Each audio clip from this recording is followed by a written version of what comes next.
Hello YouTubers! Well, it's been a week since I've been able to get back to doing a video for you.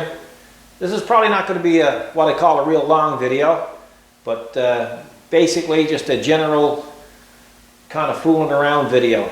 What you're looking at there now is what I would refer to as a terribly designed FEL third function valve switch. As you know, or some of you might know that have been looking at my other videos, last week and the week before we did the Grapple install for the Lampride Grapple and the third function switch or valve assembly. So that switch came with it, and it's quite big. It's so big, in fact, that the other day after I did the install, I took it out and I tried it out in the yard moving a bit of snow, and the thing is just absolutely too big for your hand. It's all you can do to get your hand around it. I said to my wife, I said, I think I might advertise looking for somebody to operate the thing, but they're going to have a big hand. And I guess some of the only requirement they'd need is a big hand. So if anybody's out there that wants to operate a BX this summer and got a hand probably twice the size of anybody else, send me a picture of your hand, you might get the job. But in the meantime, I got to do something with that thing. That's just brutally uncomfortable, and in my definition of it, without swearing, it's fugly, and it's got to go. So that's my goal today. It's Friday evening. We just finished for the week. We've done everything from case backhoe repairs to TIG welding to MIG welding to plasma cutting. We just put a H2 Hummer out, and yesterday morning we had a Cadillac Escalade here. So it's been a kind of a really soup of stuff here this week, which is nice. It keeps it all interesting. So I'm going to get back to that switch there now. I'm going to take you over. I'm going to show you what I might try, and if it works, it's going to be kind of cool. And if it don't work, well, we'll just go to plan B. If plan B don't work, we'll just go to plan C. So there's lots of plans and lots of time to do it. So we're off for the weekend, and this is my shop time, and I'll include you in it. Okay guys, it's the next morning, Saturday morning. It's 9:45. So I figured I wouldn't go too much further last night, and I would start fresh in the morning. It's a beautiful day out. It's not snowing, but we're expecting 5 centimeters later on today, which is no big deal. So anyway, I guess I'm kind of being a bit harsh when it comes to Lampride's rendition of a third function valve switch, but here's my problem. It's these switches. Whenever I put my hand on the FEL control to dump the trailer, or dump the bucket, sorry, my hands keep hitting those switches. So, and you can hear the third function valve cutting in. It's quite large, you know, and I mean, face it, these aren't the most beautiful things in the world you've ever seen to lock it in place. I mean, just in comparison to the original, I mean, here you go, right? So it's you know, it's kind of ridiculous. So what I intend to do is kind of do something that I did in the back, which I found really good, which is this switch here for the hydraulic thumb. And I've tested that, and it really works well, because you don't lose the function of your control knob, yet you can just reach over and operate your thumb. So I'm kind of intending to do something similar to the Grapple control. At least it'll give me back full control of my regular knob or OEM knob, and of course I might even design my own knob out of aluminum now that I have the opportunity, but we'll get to that now shortly. I'm kind of designing this on the fly type of thing. I don't have anything in mind, but you know, whatever happens, happens. The materials of choice. Well, first of all, I have a momentary waterproof switch. It's momentary, which means that it's off normally and on momentarily. It don't stay on. Once you let it go, it comes back to the off position. So it's going to be basically off and then open and close. It's a nice switch. It's sold by Princess Auto, and it's completely waterproof. Run you about, I think they're on sale now for $14, but they're around $18. But it's a good switch. And of course, materials of choice again. We have some solid round stock aluminum, and we have some square stock aluminum. The square stock aluminum I intend to use for the switch housing. The round stock is 3-inch. I would have liked to have 2-inch because there's a lot of wastage if I decide to build another knob.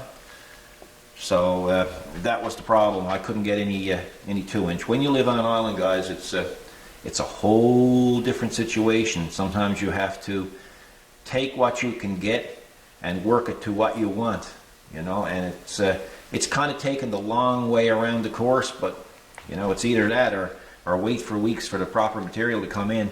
And I can buy this, you know, by the foot. This particular stuff I think cost close to $30 a foot. They charged me $20 to cut it off. But you got to remember, this is probably in a 20-foot length, so you know, it took a bunch of guys just to bring it in the shop and cut it off. So you can't complain when you're desperate, eh?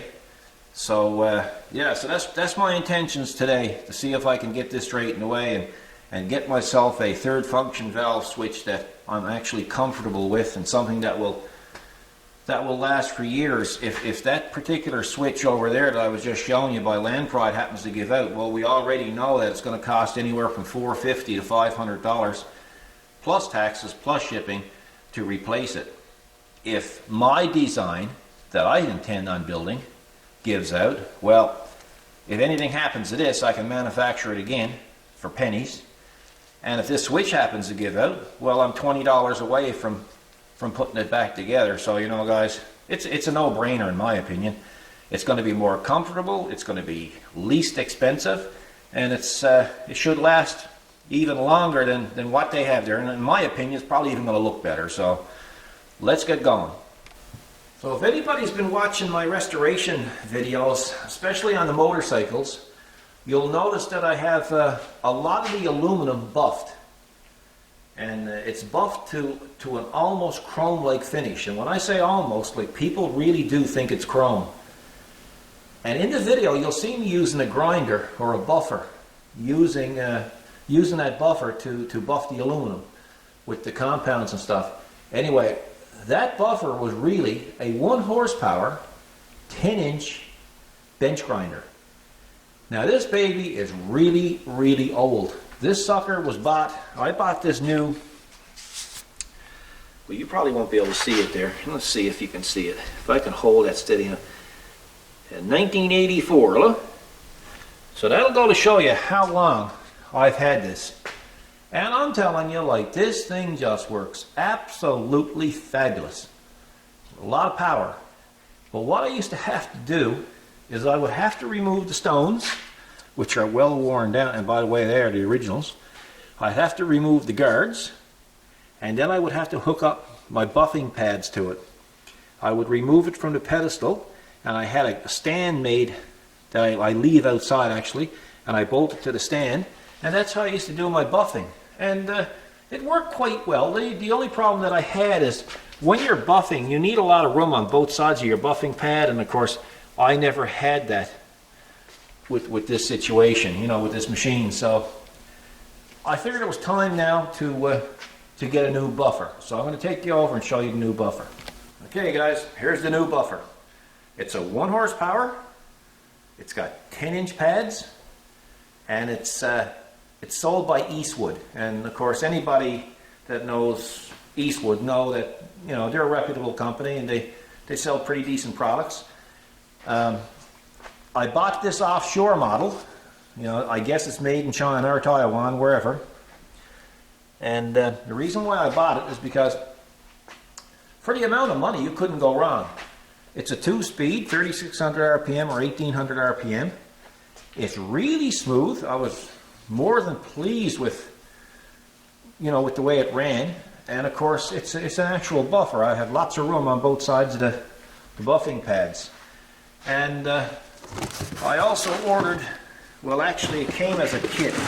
You had the option of just buying the grind, or just buying the buffer, or buying the kit with it. And I have lots of buffing pads, but those two came with it, and there's more there, and there's compounds and stuff. And so I think it was, I don't know, delivered here in Canada, it was $350 or something, which I'm telling you guys, for a buffer kit and a buffer, that's a steal of a deal. It's unbelievable, because you can buy the ball door buffer. Now again, like, ball door is the Rolls Royce of buffers, and I mean, they're $1,000, $1,200, $1,300, $1,500. There's absolutely no end to the cost of them. That being said, that buffer, or that grinder that I just showed you, that was also made in China in 1984, and I've used that religiously ever since, and it's never given me a moment's problem. I've never even replaced a switch on it. Matter of fact, I haven't replaced a stone on it yet. So this one here even looks better quality. So for $300 or $350, I mean, it's a no-brainer. And plus, you know, if I was buffing every day, if it was my business to buff other people's parts, yeah, you know, I might have been able to justify the $1,100 or $1,200 ball door buffer. But in this case, this is going to do me just quite fine. And this is also a cleaning pad or cleaning brush that comes with it. I'll be doing a little bit of buffing if this FEL switch, or third function valve switch, works out well. I'm probably going to buff it to a high shine, so I'll be able to show you exactly how I'm going to do it, and I'll use this buffer as well. Well, I got the 3-inch solid stock chucked in. I'm going to take an aluminum knob for the FEL. So you can see there's quite a bit of waste to it, but that's all I can do. So I'll be coming back and showing some progress video of the knob itself. Okay, I'm down to the maximum diameter that I need, which is around 2 inches. The little collar that you see there, that's where my set screws are going to go. So now I got the lathe hooked up to the taper attachment, and I'm going to start cutting the taper on the knob. As you can see, there is a lot of wastage when you're taking an inch off a 3-inch solid round stock. But we'll continue on. Now you'll see the taper on the knob coming across very nice. It's going to be kind of close to the one that I had on there, but the one I had on there is not aluminum, is it? So get back at it. Okay, let's have another looky here. Now, you'll notice that I've changed the profile a little bit. I call that freestyling. And how I do it is I actually don't use the lathe. All the lathe really does in that situation, I do all my rough cuts with the cutter, and then I basically take a file which is intended for aluminum. There are special files for aluminum, and I profile it. And then I use a number of different grits of emery cloth, which you can see right there, and that kind of gives me the profile that I'm looking for. So it's coming along quite nicely. The problem that I have here now is I can't get in there, so what I intend to do, I'm going to drill out the center core to fit the shaft on the FEL control. Then I'm going to turn another shaft to mount in the lathe. I'm going to turn this around 180 degrees, mount it in the lathe, and then I'm going to do the remaining work right on the end piece here. So yeah, it's a lot of labor involved. It's probably going to be 3.5 hours just to build that knob. But you know, how many BXs do you see out there with a custom billet aluminum knob for the FEL. When this is done, then we're going to try to polish it. Right now it looks shiny to you, but I'm pretty sure that I can achieve a chrome-like finish with the new buffer, so we'll continue on again. Okay, I got it separated from the main piece, and as you can see, I got it drilled out. It's just a little tiny weensy beensy oversized to fit over the FEL shaft, and I'm going to make up another stub shaft now to go up here. I'm going to drill this and I'm going to put a set screw in it because that's how it's going to be held in place. But the little stub shaft I'm going to make it to put in the lathe so it can actually hold this now, and then I can rework this end piece. So when I get all that straightened away there, I'll give you a little look-see of how I did that. Now you can see what I mean about putting a little stub in there and just turning it down. So the idea of that now, of course, is to hold the remainder of the knob in place. You can see I have set screws put there now, and it's basically a press fit. I got to loosen that up a little bit with the set screw. The set screw's in a bit far, and then once I get that in place, I'm going to start to turn the other end and see how that turns out. So there you go. It's all in place. Set screws got it held on, and there it is. So I'm going to start turning it now. Okay, essentially it's done. So there's the old with the new. Now remember, although it's shiny, it's not as shiny as it's going to be. And I'll show you what I did on the end. On the end I have it recessed on the top, and that way I'm going to put a decal right there just to dress it up a bit. I might even cut a couple of grooves, small grooves right here too, just to take the plainness off it. Okay, there you have it, guys. It's so fresh off the lathe, I can't hold on to it. It's too hot. But you can see the profile changed. When I mounted it on the little stub in the lathe, I said, it's too close to what the Kubota OEM one was. So I wanted to make it my own. So that's the reason why I did it that way. It's really hot, but you can see how it looks. And I got a domed decal. Domed means it's got a plastic coating over it. It almost looks like an emblem. That's going to sit right in the recessed area of the knob. So I think it adds a nice custom touch to it. So my next step now is I'm going to take that buffer and I'm going to go over and see if I can buff it. Okay guys, I got a temporary buffing station set up. I normally have a dedicated stand for the buffer, but it's buried down in the snow down behind the shop. It's one that I leave out all year. It's not something that I really care about. It's just a stand that I just make so I can do my buffing out by the door. You don't want to do that indoors, that buffing.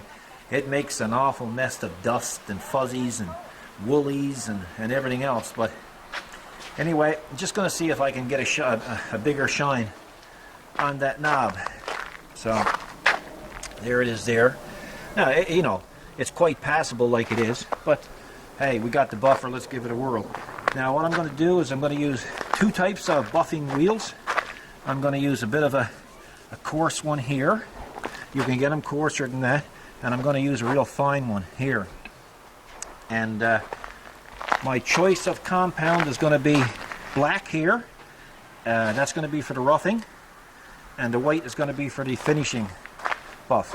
Now, for those of you who know nothing about buffing, you shouldn't mix compounds on the same buffing wheel. So in other words, this is going to be dedicated to the black compound. This is going to be dedicated to the white, okay? Now look, there's going to be guys out there that's going to post, Paul, you did it wrong, or I do it this way. I really don't care. This is how I do it. This is my way. It works for me, and if you got a different way that works for you, that's fine. I'm really happy for you. But this is not a how-to-do video. This is how I do a video. So if if somebody can get something out of it, well, that's great. The video was well worth it, or worthwhile to me anyway. In the meantime, I'm going to start at it, and I'm going to film me doing a little bit of it. You'll get to see me use the buffer for the first time. I might add too, when you're doing this, you should wear a mask and safety goggles. I'm not going to worry too much about the mask because I am outdoors, so it's not so bad. But don't do as I do, do as I say type of thing, like I said in the other videos. So we're going to get at it. We're going to see what we can do with it.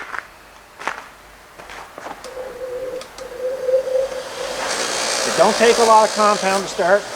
You put too much on, it'll get waxy. We don't want it getting waxy.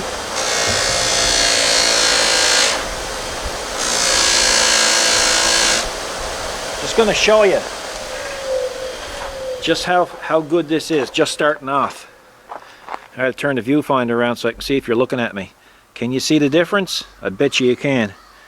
And that's only a rough buff yet, guys, so it just goes to show, you know, you can get it a lot better than when it comes off the lathe. And of course, when it comes off the lathe, it still looks good. So let's get to it.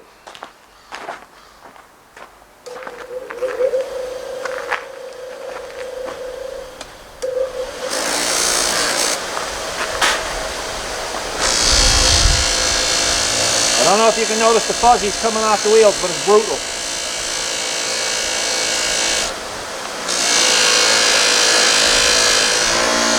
That's what I like about a dedicated buffer. You got lots of room on both sides to move the item that you're buffing.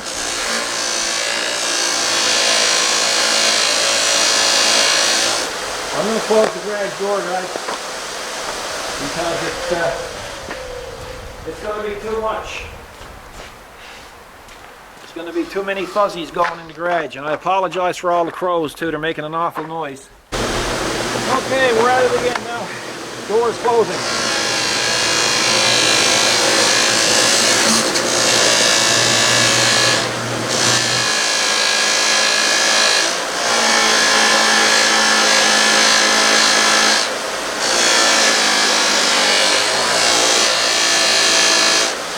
I must say I'm very impressed with the buffer. The 1 horsepower is plenty of horsepower to do your buffing. You can get them in a 1/2 horsepower, but for the little bit of difference that you're paying, you're better off at the 1 horsepower, in my opinion.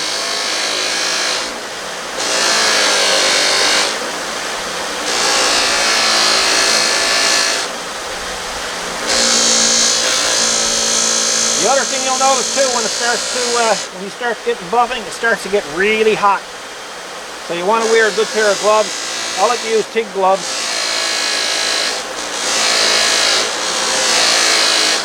Even welding gloves would be probably even more appropriate.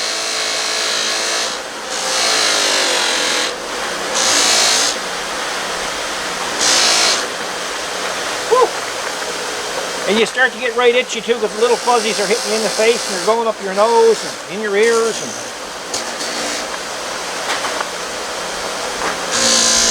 I guess what it all boils down to, it's an awful job, but if you want the results, you got to do it.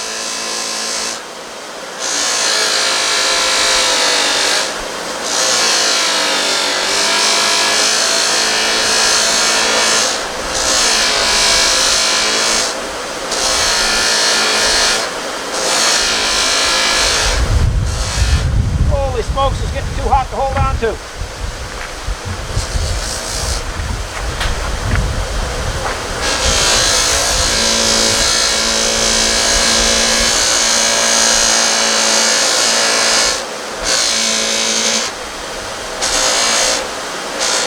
These guys, I can't take the heat. I got to go in and get a pair of heavier gloves. But you can see, again, that's only the rough buff, right? Look at the difference from up here to down here. So I'm going to go in and get another pair of heavier gloves and we'll go at it again. Okay, this is the rough buffing. That's with the black compound. So I mean, it's pretty cool, eh? You know, with buffing, you get out of it what you put into it. The more time you spend at it, the better it gets. Now we'll go at the final buff. and I'm going to call that good enough. So we'll have another go at it.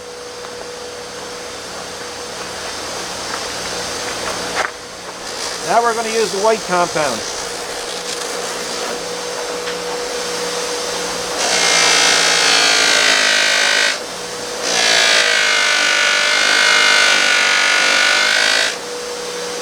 Now I'm going to turn it and I'm going to see if you can see the difference. The camera might not pick up on it, but there's a slight difference, and it's really nice. Take my word for it, guys.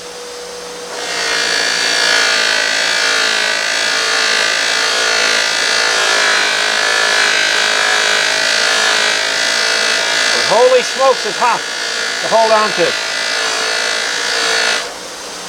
If this was a motorcycle part that I was restoring, I could spend 2 hours at it. But it would be nice when it was done. We call this, we refer to this as poor man's chrome.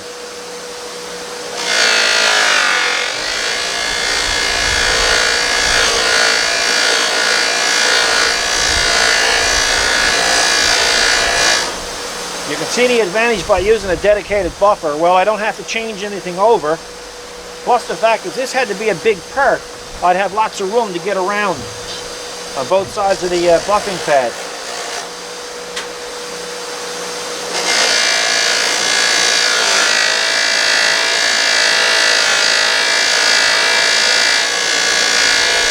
You never want to hold the work too low, because if it hooks, it could come up and hit you.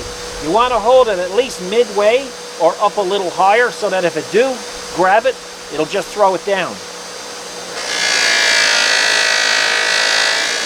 Like I say, there's lots of videos on YouTube. Actually, Eastwood's themselves got a really good video on how to buff and what compounds to use. And if anybody out there is interested in this sort of thing, it'd be well worth your while to look at the video.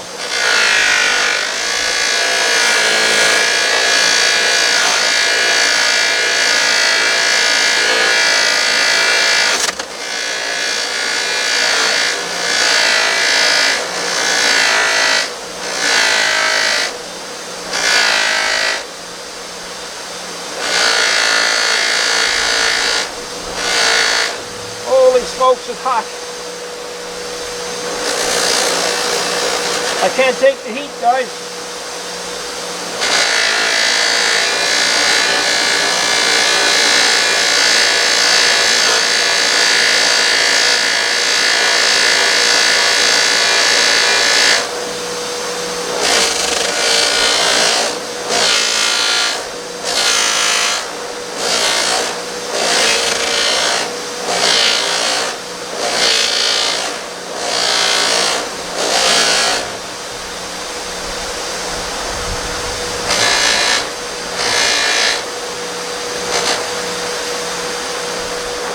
So there's the top part. You can see the difference from there to there. So anyway, I'm going to finish it up. I'm not going to film it all because it's going to be too long a video for you. And I'm going to finish it up, and then I'm going to show you what it's like, and I'm going to put the dome decal on there, and you'll see what it's like, the finished product. Just to give you some idea how dirty these things are to use, just look at the fuzzies and stuff from the buffering pads on the ground. Just imagine if you did that in your shop, eh? What a mess it would be.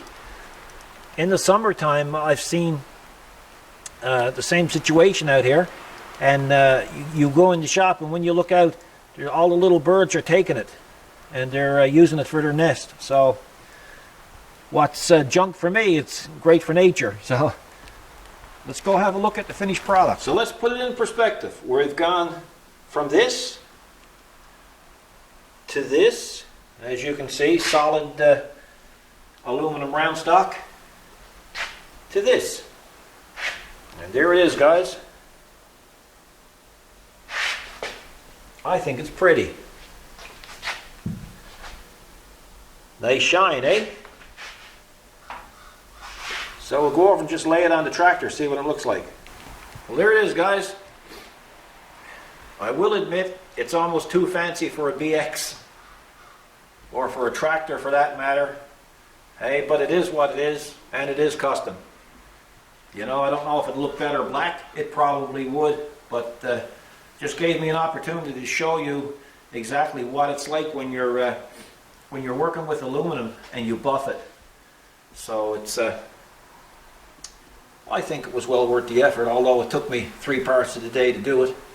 But heck, what else is there to do? Anyway, I'm going to continue on now with this mod. The next thing I got to do is machine a switch holder to go below that.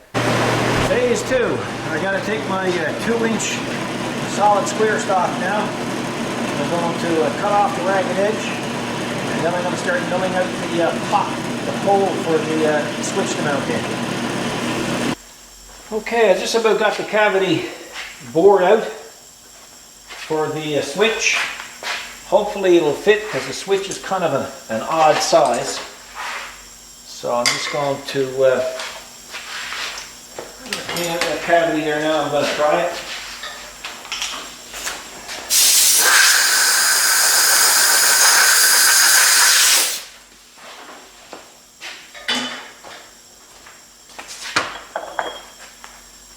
Switchy, switchy, switchy. I got a face off. Here, I got to turn the viewfinder around so I can see if you're looking at me. There's the cavity inside. It's kind of hard to mill that out, you know. And there's the switch. So hopefully, that's nice. So what I got to do now is I'm going to take the switch out again. I'm going to put this in, and I'm just going to mill off the face of this, so it'll have all the indentations and stuff out of it, because this has been kicking around the shop for a few years, so it's got a few little dents and stuff in it. So I'll face that off, and then I can continue on as if I was normal. I'll tell you one thing, wifey's going to be so mad with me when she sees the mess the milling machine and the lathe is in, because I'm always letting her clean it up for me. I know I'm too kind, but I'm going to tell you, it's in some state. There's cuttings everywhere in the floor. Hey, but that's it. That's what you got to do. That's what you got to do. What can you do when you live in a shoe? So now we're getting there. Now I got to cut the profile for the switch. So that's my next step. So I'll use the bandsaw to cut some of it and trace it out, and then I'll show you the rest of it then. Trimming up the switch bracket there, guys.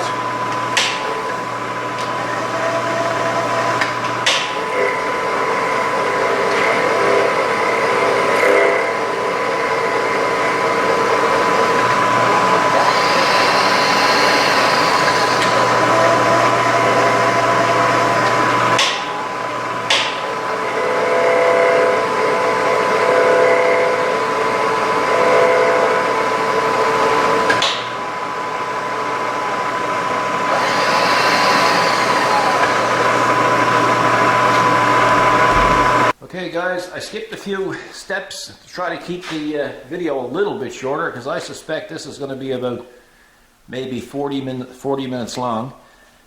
But I do have the switch installed, I do have it all hooked up, and I think it's a great improvement. So basically there it is. See if I can get it up closer for you. And so that's where it is. So I'll get aboard the tractor now and show you what it's like sitting in the tractor. Okay guys, there it is. Officially done. And what I like about this is when I go to use the FEL now, the other one had the buttons on the side, so every time I would use the FEL this way, I would hit the buttons. And plus my hand was literally out like that, it was so big. So now when I want to use the Grapple, I'll just hit it like that. And plus, this here is independent from this, from the knob, so I can move it either way. I can move it all the way over, I can move it all the way over here, I can put it upside down. Also, if the switch kicks out on me, poops out, I'm $14 away from replacing the switch. So, and of course it's an easy fix, whereas if the switch poops out on the Land Pride one, well, guess what? It's a $500 poop. And I'm going to tell you, I don't call a poop when it costs me $500. I call it something else, and I'm trying to be polite here. So I didn't polish this here, the switch housing, because I wanted it to match the switch housing on the back that I did for the backhoe, which I'll show you right now. Yeah, so there's the switch for the backhoe for the thumb, and I kind of wanted it to match that, and it do. So I like that.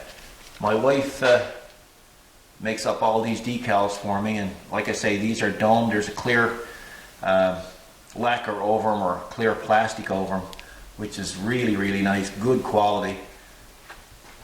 And of course, the one on the knob that I machined yesterday is there as well. So fantastic job. I'll just show you in comparison to what I had. It's you know, guys, we've gone from this to that. So, you know, I always found when I was using this one to dump the bucket, I used to keep hitting the switches because I couldn't get my bloody hand around it. It was just a pain in the butt. So anyway, there's the difference, you know, and it's quite a difference. I don't have the big old ugly anchor bolts there now to hold it on, which literally could hold the backhoe attachment on. They're that big. So, you know, I don't like contradicting other people's work or design, but you know, when you're paying good money for this stuff, I think they should design it where you can use it, because you got to be some kind of mutant freak to put your hand around that, or to have a hand big enough to put around that. So there's my solution, guys. It might not be perfect, but it's going to work for me. I also wanted to point out too that Wifey actually made me a Grapple picture, or a decal, to go on there as well, so it identifies what the switch is for, which I thought was really cool. When I did the wiring, I also put that braided casing over it, like the OEM stuff. And of course, guys, the switch is waterproof as well. So I thought that was a kind of a cool touch, and I really don't know what I'd do without Wifey for a number of reasons, but the decals she do are just mind-boggling. It's incredible. Well, there you have it, guys. We're going to call this one a wrap. It's been a few days since I started this. I started Friday night, and I worked on it all day yesterday, Saturday, till about 7 o'clock.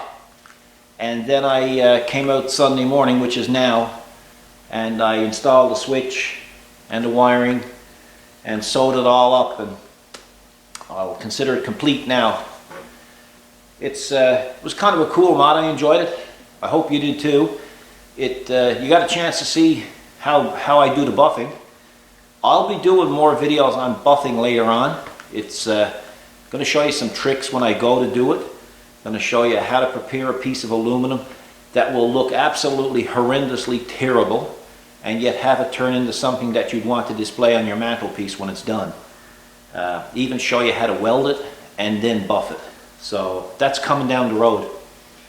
In the meantime, I think this switch project is going to be, this switch conversion is going to be much more beneficial to me for operating this machine, because when I put the Farm Pride Grapple on with their factory switch, I took it out moving some snow, and within 20 minutes I knew that this wasn't going to work for me. It was just absolutely terrible. I couldn't get my friggin' hands around it, and and everybody used to come in and say, well, why didn't you get a switch that suited the size of the machine? Even had a guy here that works for Kenworth, and he said, you know, they're doing 15, 16 trucks a day in their shop, and he's never seen a Kenworth with a shifter knob that size. So I think this will work out much better. If you like what you see, we have our own website. It's www.specialtyrepairs.ca. I have to say that everything that you see on our site, it's prototypes, and it's in the testing stage. So none of it is for sale right now. I do some mods locally, but right now none for export. Everything I'm doing here it's already a proven design, or somebody comes in and asks me to design something and I do it for them, that's fine. They understand that if it don't work, it don't work. I haven't had anything that didn't work yet. But that being said, I get a lot of emails for people asking me, you know, can you sell me this and can you sell me that? And I hate to say no, but two reasons. It's a prototype right now. It hasn't been tested. And the other reason is I simply don't have enough time right now to actually build it. So it's kind of a teaser to put it there, I know, but it just goes to show, you know, what will be coming, and it will happen. Also, I get a lot of questions from guys saying, you know, well, what type of equipment does your wife use to do the decals? And we really don't like to promote other people's products unless we know it's proven. But she uses like 4 or 5 different printers and 3 or 4 different plotters, and there's no one system that does it all. Besides that, I find that if I answer one question in that category on that subject, it creates a lot more questions, and I just don't have the technical capabilities to answer them. So, and my wife don't spend any time on YouTube, so she don't want to answer any questions. So, you know, there's lots of tutorials on YouTube. There's lots of videos showing people using plotters and printers, and you know, really, it's like a vehicle. It's like a tractor, for instance. It's no good to give somebody a tractor unless they know how to operate it. And it's the same thing with a plotter. It's the same thing with a printer. You wouldn't believe like the software, you know, that goes with this stuff. And it don't come with the printer. It don't come with the plotter. You've got to figure this stuff out yourself. And there's layering, and there's this, and there's that. And I see her doing it. It just blows me out of the water. I don't understand it at all. So you'll have to understand that. In the meantime, if you like the video, please say so. If there's something you don't like, go ahead and comment on it, and see what we can do about it. I hope you enjoy this. I hope you get something out of it. The videos are never about what I can do. It's about how I do it. I have some unique ways of doing things, or I think I do anyway, and I like problem solving. So if I have a situation where the system don't work properly, I find a way to make it work properly. If I find a machine that I like and it's got a few little shortcomings, I try to make it better to suit me. And I find the Kubota product is an excellent machine, excellent product, and they're an excellent manufacturer, very reliable. These things that I do to the tractor has no bearing on the tractor itself. It's what I want to make my tractor suit my needs better. And there's no way that a manufacturer can possibly build something that will suit everybody's needs. But you know what? I'm just taking a really good product and making it better for me. So I hope you understand that. So guys, thanks a million, and I hope you enjoyed the video. The next video is going to be on the 5740. It's going to be on the inclinometer, or the tilt meter, or a rollover meter, whatever you call it. I'll get into that next time around. Anyway guys, thanks for watching, and I appreciate you making your comments. And if you haven't subscribed, please subscribe, because when you subscribe, it just gives us a little more energy and a little more wanting to put out more videos. So if nobody's watching and nobody's commenting, no point in being at it, is it? So thanks guys. Meantime, me and wifey got to clean up the shop. It's a mess. It looks like a hurricane came through the place. So another hour of that, then we're going to go to the city, and we're going to have a nice meal in a restaurant and do a bit of shopping. Thanks a lot, guys.